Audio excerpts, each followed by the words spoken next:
বসানো থেকে বিরত থাকবেন, ঠিক আছে? টেকনিক জানতে হবে। তাহলে একটা রেসিপি মানে একটা কাঁচামাল, একটা ধরুন এই কেকটার আমি প্রাইস বের করব, প্রথমে বের করব কাঁচামালের হিসাব, ঠিক আছে? কোন উপকরণ কত, আপনি কোন জিনিসটা কত টাকা কেজি দরে বাজার থেকে কিনেছেন এটা আপনারই জানার কথা। তাহলে সেইভাবে ধরেন 1 কেজি ময়দার দাম ধরেন 70 টাকা, আপনার একটা কেকে লাগছে 200 গ্রাম ময়দা, আপনি বের করতে পারবেন না 200 গ্রাম ময়দার দাম? বের করবেন। হচ্ছে ইলেকট্রিসিটি বিল, প্যাকেজিং খরচ 3 নম্বরে, আর যেটা অনেকেই ধরে না সেটা হচ্ছে ওয়ার্কিং প্লেস বিল। আমি যে এখানে ভেন্যু ভাড়া নিয়ে আপনাদেরকে কাজ শিখেছি, এটা আবার ভাড়া দিতে হয় নাই?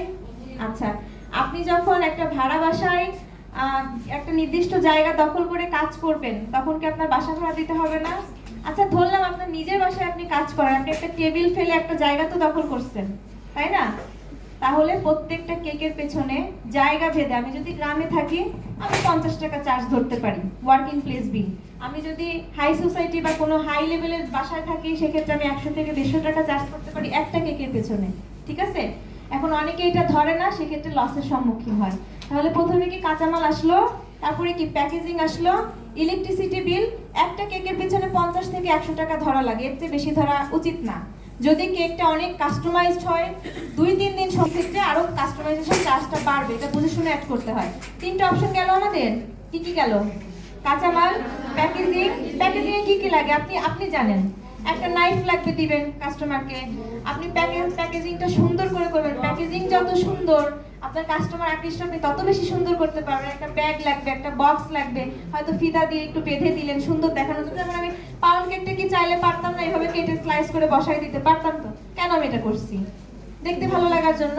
ব্রাউনিটা কেন এভাবে রাখছি? দেখতে ভালো লাগার জন্য। তাহলে প্যাকেজিং খরচটা আপনাকে সেইভাবেই ধরতে হবে, যেরকম খরচ করেন ওরকমই। তাহলে 4টা খাত আসলো, টোটাল অ্যামাউন্ট যদি আসে আমার 500 টাকা, টোটাল খরচ জেনুইন দিব, কত দিয়ে গুণ দিব?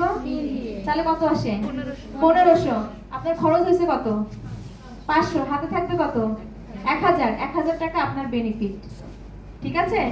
এইবার আসেন, আপনি যদি ভবিষ্যতে বড় কমার্শিয়াল স্পেস ভাড়া নেন, কর্মচারী রাখেন, এই বিল আপনি কোথা থেকে দিবেন? যদি আপনি কেকের প্রাইসিংটা শুরু থেকে 3 গুণ না রাখেন, পরবর্তীতে আপনি যদি বড় কমার্শিয়াল স্পেস ভাড়া নেন, কর্মচারী খাটান, তখন আপনার পকেট থেকে টাকা দিতে হবে না? তা কেন দিবেন?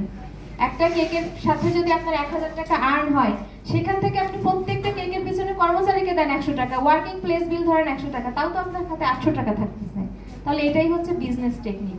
আমি আজকে অনেককেই জিজ্ঞেস করি যে আপনি কেক বানাইতে কত খরচ হয়েছে? আপনি 500, সেল করছেন কত? 700। কত অ্যামাউন্ট আপনার লাভ হয়েছে? আপু 200 টাকা। এটা কি লাভ? এভাবে কি বিজনেস চলবে? বিজনেসে টোটাল কি বাতি জ্বলবে? লাল বাতি জ্বলবে।